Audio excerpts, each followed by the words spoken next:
Hello' everyone, নতুন বছৰ বুলি আমাৰ হেমন্ত মামাই এটা আমাক সকলোকে গিফ্ট দিছে, আমাৰ চাকৰিয়ালসকলক। আৰু এয়া হ'ল গিফ্টটো। মই আনবক্সিং কৰাই নাই, অফিচৰ পৰা আনি এনেকৈ থৈ দিছিলোঁ। যিহেতু মানে সময়ে পোৱা নাছিলোঁ, বজাৰ কৰিবলৈ গ'লোঁ, বিহুৰ বজাৰ কিবা কিবি কৰিলোঁ, চাউল তাউল আনিলোঁ। আৰু এয়া এতিয়া মই বক্সিং কৰিম। পাপু কৰবা না তুমি? কি দিছে মামাই আপোনালোককো দেখুৱাম। দে কৰি দিয়া। আমাৰ পাপুৱে আনবক্সিং কৰিব। নতুন বছৰৰ শুভেচ্ছা দিছে কিজানি। টানি দিয়া সেনেকৈ দিয়া।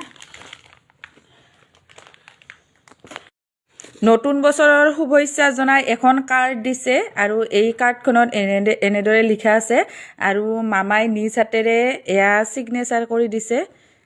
এইটো তেখেতৰ ছিগনেচাৰ। বহুত বহুত ধন্যবাদ মামা, আপোনালৈও বহুত হিয়া ভৰা শুভেচ্ছা জ্ঞাপন কৰিলোঁ।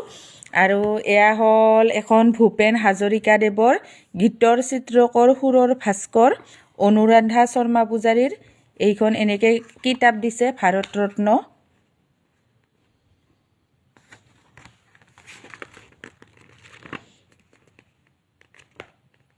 এইখন তেখেতৰ জীৱনী পুথি কিজানি।